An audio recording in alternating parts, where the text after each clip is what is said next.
बिस्मिल्लाहिर्रहमानिर्रहीम। आप देख रहे हैं लॉयर्स टीवी और मैं हूं असलम परवेज एडवोकेट। एक बहुत ही अफसोसनाक खबर हम आपसे शेयर करते हैं कि आज इमरान खान पर कातिलाना हमला हुआ। इमरान खान के ऊपर 2 गोलियां चलाई गई। घुटने के नीचे एक गोली लगी और एक घुटने के ऊपर, थाई के ऊपर। मगर अल्लाह ताला ने इमरान खान, साबिक वजीर आजम पाकिस्तान पीटीआई के चेयरमैन को अल्लाह ताला ने बचा लिया। मगर मारने वाले का यह बयान है कि उसने टोटली 302 के लिए उसने उसको मारा था। 302 का मतलब नाज़रीन, चूंकि हम लोग कानूनी लोग हैं तो हम सेक्शंस और कानून के हवाले से बात करते हैं। इमरान खान पर कातिलाना हमला, उस पर पाकिस्तान के तमाम इदारों ने अफसोस का और रद्द अमल का इजहार किया। कुछ ने कहा कि इसकी इन्वेस्टिगेशन होनी चाहिए, कुछ ने कहा हम इन्वेस्टिगेशन करेंगे। मैं बात कर रहा हूं ऑर्गन्स की। मगर इमरान खान के साथ 4 और लोग भी उनके जख्मी हुए। बड़ी की बात यह है कि इमरान खान को बचाने वाला भी मारा गया। उस बेचारे के छोटे छोटे मासूम बच्चे थे।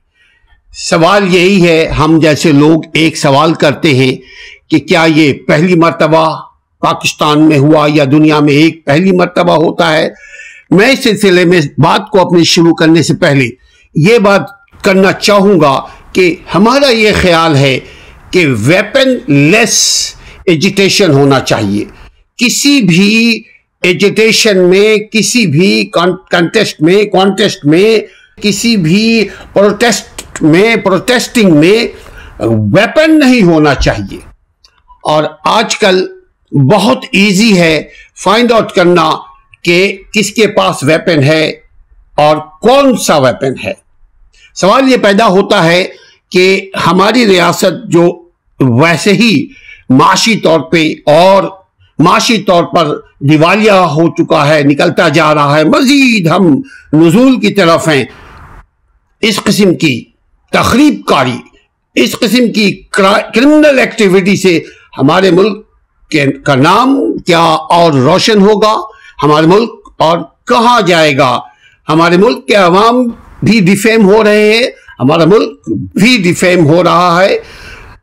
हम एक एटमी पावर रखने वाले, एटमी कुव्वत रखने वाले मुल्क हैं। हमारा मुल्क एटमी पावर रखता है। क्या एटमी पावर रखने वाले मुल्क के अवाम की हिफाजत नहीं होनी चाहिए जिस तरह एटमी असलहे की हिफाजत होती है?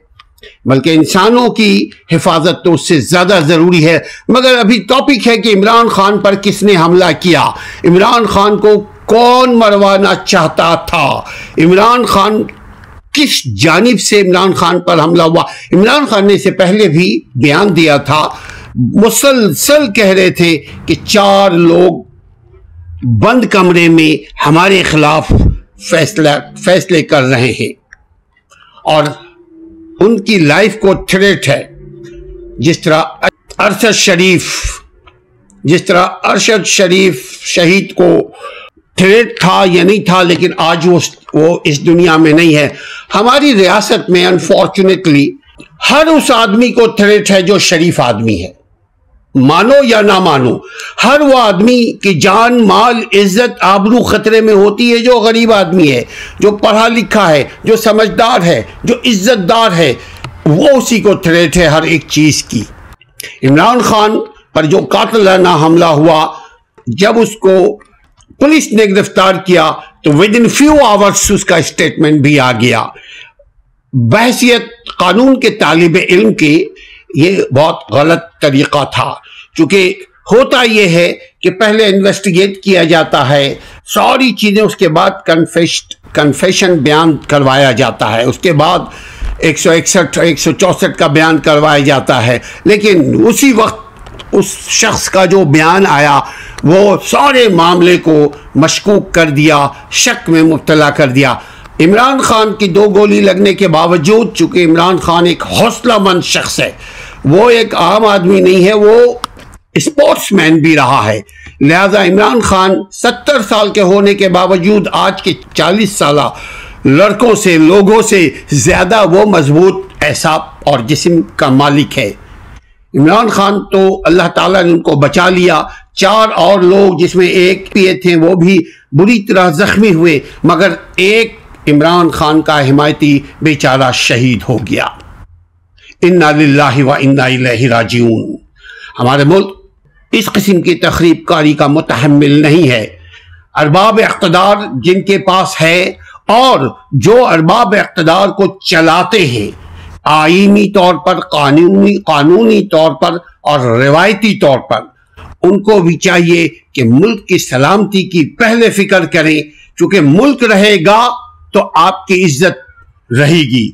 मुल्क अगर सलामत है तो आपकी इज्जत सलामत है, आपकी आज़ादी सलामत है। वरना आप आज ईरान में देख लीजिए, वरना आज आप मिस्र में देख लीजिए, वरना आज आप शाम में देख लीजिए, वरना आज आप फ़लस्तीन में देख लीजिए, वरना आज आप बर्मा में देख लीजिए और इराक में देख लीजिए कि जब मुल्क डिसस्टेबल होता है, जब मुल्क फसाद का शिकार होता है, जब मुल्क में इस किस्म की वारदातें होती हैं, ना कोई बड़ा सलामत ना कोई छोटा सलामत, कोई भी सलामत नहीं, तो आज भी अरबाब इक़्तिदार को चलाने वाले और चलने वाले दोनों पर लाजिम है कि वो इस सिलसिले में कम अज कम कोशिश करें कि वेपन फ्री एजिटेशन करें, वेपन फ्री मीटिंग्स करें, वेपन फ्री मूवमेंट करें। चूंकि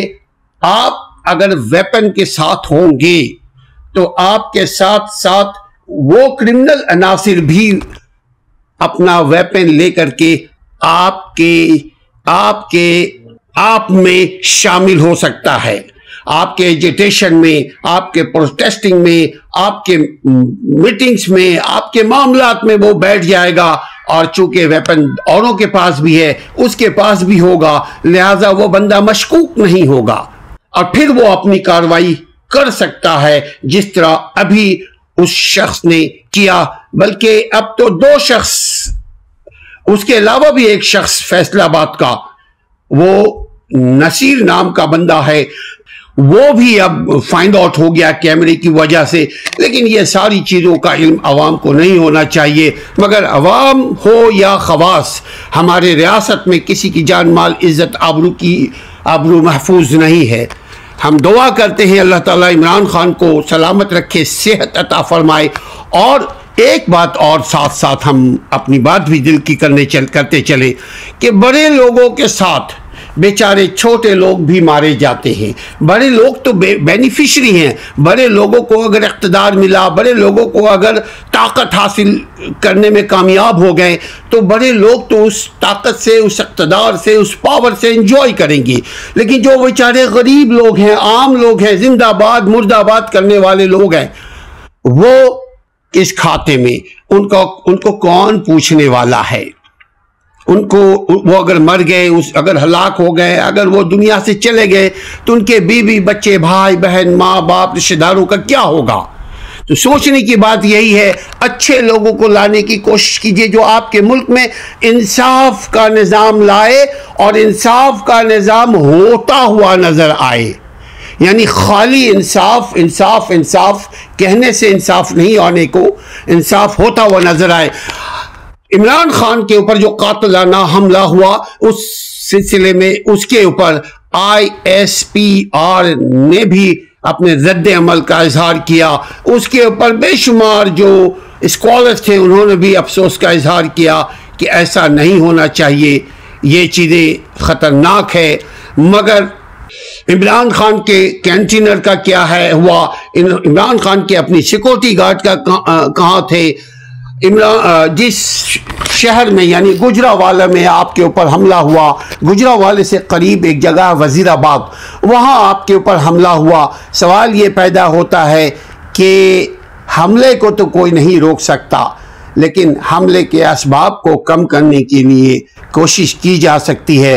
अब जो ये टेक्नोलॉजी का दौर है, अब कैमरा और डिजिटल जो टेक्नोलॉजी है, उससे हमारे जो लॉ इन्फोर्समेंट डिपार्टमेंट हैं वो उससे फायदा हासिल कर सकते हैं, उठा सकते हैं और मुजरिम को पकड़ सकते हैं। और अच्छे लोगों को सबक पहुंचाने के बजाय बुरे लोगों को कैफिर किरदार तक पहुंचाने की कोशिश करनी चाहिए। हमारे यहाँ का अदालती निज़ाम भी ऐसा है कि अगर कोई शख्स एक मर्तबा अदालत के चुंगल में आया, फंसा, तो वो बरसों बरसों चलता रहेगा। आखिर में एविडेंस, विटनेसेस ना होने की वजह से वो बरी हो जाता है, आज़ाद हो जाता है। तो ये निज़ाम की कुछ कमज़ोरी है। साथ साथ ज़रूरी है कि अवाम भी बुरे और अच्छे लोगों के दरमियान तमीज़ करें, पहचान रखें। साथ साथ एक और चीज़ है कि सरकार, गवर्नमेंट, जो अभी पीडीएम के गवर्नमेंट हैं, वो भी अपने इस किस्म के बयानबाजी से बाज रहे जिससे मुल्क में फसाद फैले। वो ये ना बोले कि इमरान खान, पीटीआई के लोग ऐसी बात करते हैं। भाई, आप इख्तिदार पे हैं, आपके ऊपर ज्यादा जिम्मेदारी है कि आप अपनी जुबान को संभाल कर इस्तेमाल करें, क्योंकि अगर आपने अपनी जुबान को संभाल कर इस्तेमाल नहीं किया तो आप ज्यादा कसूरवार होंगे, ज्यादा पकड़े जाने के मुस्तहिक होंगे। इमरान खान के लिए हम सब की दुआएं हैं, अल्लाह उनको सेहत दे। और उसके अलावा जो चारों जख्मी हुए हैं, अल्लाह ताला उनको भी सेहत अता फरमाए। बल्कि ये सुना है कि 15 लोग इंजर्ड हुए हैं। एनी हाउ, ये मामला आहिस्ता आहिस्ता डायग्नोज होगा, लेकिन ये इन्वेस्टिगेशन टीम वगैरह ये सब बनाने से कुछ नहीं होता। फौरन पकड़ने की कोशिश करनी चाहिए। और पुलिस को और दीगर इदारों को सब मालूम होता है क्रिमिनल कौन है और सही अच्छे शरीफ लोग कौन है। अल्लाह ताला हमारे अवाम की जान, माल, इज्जत की हिफाजत फरमाए। अल्लाह हमारे मुल्क के नाम और काम को रोशन करे। अपना और अपने लोगों का, अपने इर्द गिर्द के लोगों का ख्याल रखिए। अस्सलामु अलैकुम वरहमतुल्लाह।